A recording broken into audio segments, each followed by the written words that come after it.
Qatar రాజధాని దోహాపై Israel ఓ air strike చేసింది. ఈ దాడిలో ఓ బిల్డింగ్ దెబ్బతింది. హమాస్ లీడర్ల అంతమే హమాస్ పొలిటికల్ హెడ్ క్వార్టర్స్ లక్ష్యంగా ఈ అటాక్ చేశామని ఇజ్రాయెల్ ప్రకటించింది. మా దేశంపై ఇంతకు తెగిస్తారా, మీ అంతు చూస్తామని ఖతార్ బెదిరించింది. ఇక్కడే అసలు గేమ్ ఉంది. ఈ రెండు దేశాలకు అమెరికా మిత్రదేశం. దాడి చేస్తున్నామని ట్రంప్కు ఇజ్రాయెల్ చెప్పింది. కానీ ట్రంప్ మాత్రం దాడి జరిగాక ఖతార్కు చెప్పారు. ఇదెక్కడి డబుల్ గేమ్? అంతర్జాతీయంగా క్రెడిబిలిటీని ట్రంప్ ఎందుకు తగ్గించుకుంటున్నారు?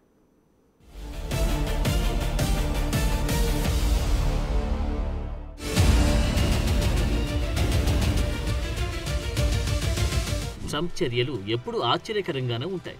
ఏదో చేయాలనుకుంటాడు, కానీ ఏదో జరుగుతుంది. చివరికి బ్యాడ్ న్యూస్. క్రెడిబిలిటీ తగ్గించుకునే పనులు ఇటీవలి కాలంలో మరింత ఎక్కువయ్యాయి. లేటెస్ట్ గా జరిగిన ఇన్సిడెంట్ ఒకటి చూద్దాం. ఇది దోహాలోని Hamas political headquarters building. దీనిపై ఉన్నట్లుండి ఇజ్రాయెల్ ఎయిర్ స్ట్రైక్ చేసింది. దీని పేరు ఆపరేషన్ సమ్మిట్ ఆఫ్ ఫైర్. ఈ దాడిలో 6 మరణించగా వారిలో ఒక ఖతర్ అధికారి కూడా ఉన్నారు.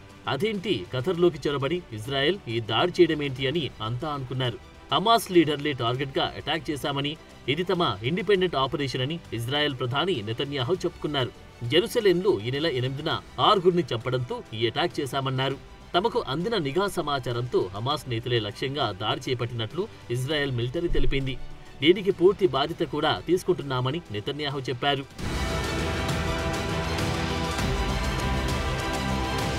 పక్క దేశంపై అటాక్ చేశామని దర్జాగా నెతన్యాహు చెప్పుకుంటే సరిపోతుందా? సో ఖతర్ కూడా ఘాటుగానే రియాక్ట్ అయింది. దీన్ని పిరికిపంద చర్య అని ఖతర్ ప్రధాని షేక్ మహమ్మద్ ఈ దాడిని తీవ్రంగా ఖండించారు. అంతర్జాతీయ చట్టాలు, నిబంధనలు ఉల్లంఘించిందంటూ ఫైర్ అయ్యారు. ఎవరు ఊహించని ఎదురుదాడి ఖచ్చితంగా ఉంటుందని ఖతర్ సిగ్నల్స్ పంపుతోంది. ఇక్కడ ఒక ట్విస్ట్ ఉంది.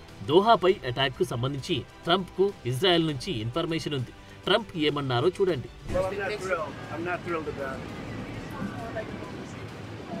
I don't have to do that. I'm not thrilled about the whole situation. It's not a good situation.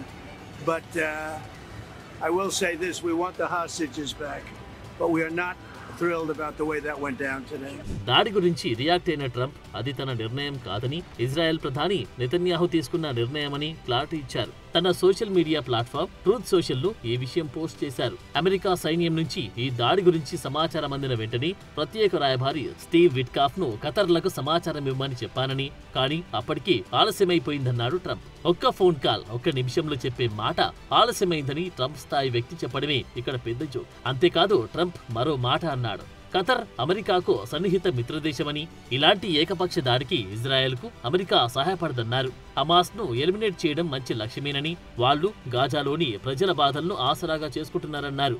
బందీలను విడుదల చేయడం మన లక్ష్యమని, కానీ ఈ దాడి పద్ధతి సరికాదని ట్రంప్ చెప్పుకొచ్చారు. ఖతార్ ప్రధాని షేక్ మహమ్మద్ బిన్ అబ్దుల్ రెహమాన్ అల్ థానీతో మాట్లాడిన ట్రంప్ ఇలాంటివి ఖతర్ భూమిపై మళ్లీ జరగవని హామీ ఇచ్చారు. సో ఇజ్రాయెల్ అటాక్ పై ఖతర్కు సమాచారం ఇచ్చారని ట్రంప్ అంటుంటే, ఖతర్ మాత్రం ఖండించింది. తమకు ఈ దాడి గురించి ముందే సమాచారం ఇచ్చారన్న వాదనలు నిరాధారమని, దాడి జరిగినప్పుడే అమెరికా నుంచి కాల్ వచ్చిందన్నారు ఖతార్ విదేశాంగ శాఖ సలహాదారు అల్ అన్సారీ. అంటే అటాక్ సమాచారం ఇచ్చామని ట్రంప్, దాడి జరిగాక చెప్పడమేంటని ఖతర్ కౌంటర్లు నడుస్తున్నాయి. సమాచారం ఉండి కూడా ముందస్తుగా ట్రంప్ ఎందుకు చెప్పలేదన్నదే పెద్ద క్వశ్చన్. టైం అయిపోయాక చెప్పడమే ట్రంప్ డబుల్ గేమ్ ను సూచిస్తుంది. ట్రూత్ సోషల్లో ట్రంప్ చేసిన పోస్ట్ చూస్తే ఆ దాడి వెనుక నిర్ణయం తాను తీసుకోలేదు అని చెప్పడానికి చాలా కష్టపడ్డాడు.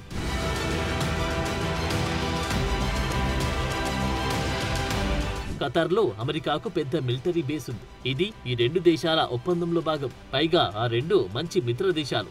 ఇటీవలే ఖతర్ పాలకులు ట్రంప్ కు తమ స్నేహబంధానికి గుర్తుగా లగ్జరీ ఫ్లైట్ ను గిఫ్ట్ గా కూడా ఇచ్చారు.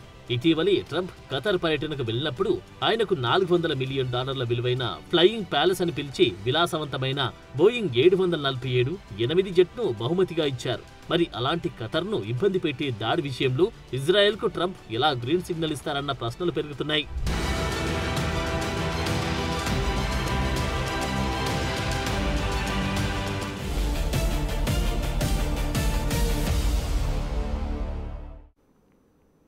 ఉక్రెయిన్ గాజా సంఘర్షణలను వెంటనే సద్దుమణిగేలా చేయాలి. అర్జెంటుగా నోబెల్ శాంతి బహుమతి పొందాలి.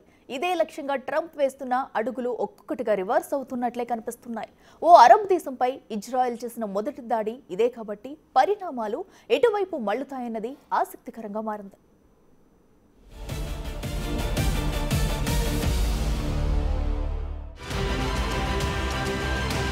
ఇటీవల మిత్ర దేశాలతో ట్రంప్ వ్యవహరిస్తున్న తీరు డిఫరెంట్గా ఉంటుంది. అందరినీ ఆశ్చర్యపరుస్తుంది. మిత్ర దేశమంటూనే, గ్రేట్ ప్రైమ్ మినిస్టర్ అంటూనే భారత్పై భారీ సుంకాల మోత మోగించారు, తగ్గించట్లేదు. తాజా దాడులతో ఖతర్కి కూడా ట్రంప్ నుంచి అలాంటి చేదు అనుభవం ఎదురైనట్లే అనిపిస్తోంది. నిజానికి అమెరికా ఖతర్ల మధ్య బంధం ఇటీవలి కాలంలో చాలా బలపడింది. ఈ ఏడాది చేసిన పర్యటనల్లో కీలక ఒప్పందాలు కుదుర్చుకున్నారు. ఈ టైంలోని అమెరికా మిత్రదేశం ఖతర్పై మరో మిత్రదేశం ఇజ్రాయెల్ దాడి చేయడం చర్చనీయాంశమైంది. నాటో ఇతర ప్రధాన మిత్రదేశమైన ఖతర్ ఆఫ్ఘనిస్తాన్ నుండి వేలాది మంది అమెరికన్ పౌరులను తరలించడంలో సహాయపడింది. ట్రంప్ కుమారుడు ఎరిక్ కూడా ఖతర్లో గోల్ఫ్ కోర్స్ కోసం డీల్ కుదుర్చుకున్నాడు. మిడిల్ ఈస్ట్లో ట్రంప్ దౌత్య ప్రయత్నాల్లో ఖతర్ కీలక పాత్ర పోషించింది. ఈ దేశం నెలల తరబడి హమాస్ ఇజ్రాయెల్ మధ్య కాల్పుల విరమణ, అలాగే శాంతి చర్చలకు మధ్యవర్తిగా ఉంటుంది. ఖతర్ అమెరికాకు ముఖ్యమైంది, ఎందుకంటే దానికి ఇరాన్తో మంచి సంబంధాలున్నాయి. ఖతర్ చెప్పినట్లు ఇరాన్ వినే అవకాశం కూడా ఉంటుంది. అమెరికన్ అధికారులు టెహ్రాన్తో సంబంధాన్ని పునరుద్ధరించేందుకు ఒక అవకాశంగా చూస్తారు. కానీ ఇప్పుడు అవి మరింత డౌట్ఫుల్గా మారాయి. ఈ సంఘటన అరబ్ దేశాలు, అమెరికా మధ్య అపనమ్మకాన్ని పెంచినట్లు కనిపిస్తోంది. ఎందుకంటే గల్ఫ్ దేశాలు ఇజ్రాయెల్ దాడిని ముక్తకంఠంతో ఖండించాయి. Iran, Saudi Arabia, UAE, Turkey అరుదైన విధంగా ఈ విషయంలో ఐక్యత ప్రదర్శించాయి. ఖతర్కు ట్రంప్ వెన్నుపోటు పొడిచారని చాలా మంది ట్వీట్లు చేశారు. సో ట్రంప్ ఒకటనుకొని ఇంకో ప్లాన్ను అమలు చేస్తున్నారు. మొన్న మధ్య ఇజ్రాయెల్, ఇరాన్ మధ్య యుద్ధ వాతావరణం ఏర్పడింది. మధ్యలో వెళ్లిన ట్రంప్ ఇరాన్లోని న్యూక్లియర్ బేస్లను B-2 బాంబర్తో ధ్వంసం చేయించారు. ఇది కూడా తీవ్ర విమర్శలకు కారణమైంది. మధ్యలో ట్రంప్ ఆసక్తి ఏంటో అని చాలా మంది విమర్శించారు కూడా. ఎలాగైనా నోబెల్ శాంతి బహుమతి కొట్టేయాలి, ఇది ట్రంప్ టార్గెట్. అందుకే ఉక్రెయిన్, గాజాలో యుద్ధాలను త్వరగా ముగించాలని స్పీడ్ పెంచుతున్నారు. అయితే ఆ పని ముందుకు సాగట్లేదు. ఇంకా ఉద్రిక్తతలు పెరుగుతున్నాయి కూడా. పుతిన్, జిన్పింగ్, నరేంద్ర మోదీ బహిరంగంగానే ట్రంప్ను ధిక్కరిస్తున్నారు. ఇది ట్రంప్కు వ్యక్తిగత అవమానం మాత్రమే కాదు, ఇరాన్ దాడుల నుండి ఇజ్రాయెల్ను రక్షించడానికి తొందరపడిన తర్వాత కూడా సొంత భద్రతా ప్రాధాన్యాల కంటే నెతన్యాహు లక్ష్యాలు ఎక్కువయ్యాయా అన్న చర్చ కూడా జరుగుతోంది. ఇజ్రాయెల్, హమాస్ మధ్య మధ్యవర్తిగా ఉన్నట్లు కనిపిస్తున్న ట్రంప్ విశ్వసనీయతకు ఇప్పుడు పెద్ద క్వశ్చన్ మార్క్ వచ్చే పరిస్థితి. ఖతర్ శాంతి చర్చల నుంచి వైదొలిగే అవకాశం ఉండొచ్చు. పైగా ఖతర్ చెబుతున్నదేంటంటే ఇజ్రాయెల్ చాలా ఓవర్ చేస్తుందన్నారు. ఖతర్పై చేసిన దాడిలో ఇజ్రాయెల్ అమెరికా నిర్మిత F-35 ఫైటర్ జెట్స్ ను రంగంలోకి దింపినప్పుడు తమకు ఏమి తెలియదని వాదించడానికి వీల్లేకుండా పోయింది. ఈ దాడులకు ట్రంప్ గ్రీన్ సిగ్నల్ ఇచ్చారని, లేదంటే సైలెంట్ వ్యూహంతో పని కానిచ్చేశారా అన్న డౌట్లు వ్యక్తమవుతున్నాయి. గాజాలో యుద్ధాన్ని ముగించడానికి హమాస్ నిర్బంధించిన ఇజ్రాయెల్ బందీలను విడుదల చేయడానికి ప్రయత్నిస్తున్న ఏకైక దౌత్య మార్గాన్ని నడిపించే వాటిలో ఎమిరేట్ ఒకటి. ఇది యుఎస్, ఇజ్రాయెల్, హమాస్తో ప్రత్యక్ష సంబంధాలు కొనసాగిస్తుంది. చాలాసార్లు ఇప్పటికీ చర్చలను నిర్వహించింది. కానీ ఖతర్ ఒత్తిడి పెంచడం లేదన్న ఆలోచనతో ఇజ్రాయెల్ ఉంది. అందుకే ఇలా హమాస్ పేరుతో దోహాపై అటాక్ చేశారా అన్న చర్చ కూడా జరుగుతోంది. ఇక ఇజ్రాయెల్ ఖతర్పై చేసిన దాడితో ప్రపంచ దేశాల్లో వ్యతిరేకత పెరుగుతోంది. ఐక్యరాజ్యసమితి చీఫ్ ఆంటోనియో గ్యుటెరస్ ఈ దాడిని ఖండించారు. యూరోపియన్ నాయకులు, ఆసియా దేశాలు కూడా దీన్ని తప్పుపట్టాయి. అరబ్ దేశాలు కూడా ఇలాంటి దాడులు ప్రాంతీయ భద్రతను దెబ్బతీస్తాయని హెచ్చరించాయి. దోహాపై ఇజ్రాయెల్ దాడి శాంతి భద్రతలను పెంపొందించే ప్రయత్నాలను డైరెక్ట్ గా దెబ్బతీస్తుందని కెనడా ప్రధాని మార్క్ కార్నీ చెప్పారు. సో కథ చాలా దూరమే వెళ్తుంది. ఇజ్రాయెల్ చేసిన దాడితో ఖతర్ సైలెంట్ గా ఎలాంటి వయలెంట్ క్రియేట్ చేస్తుందన్నది కీలకంగా మారింది. చెప్పలేం, ఏదైనా జరగొచ్చు. ఎందుకంటే ఒక దేశంలోకి చొచ్చుకొచ్చి అటాక్ చేయడం అంటే ఆ దేశ సార్వభౌమాధికారాన్ని క్వశ్చన్ చేయడమే.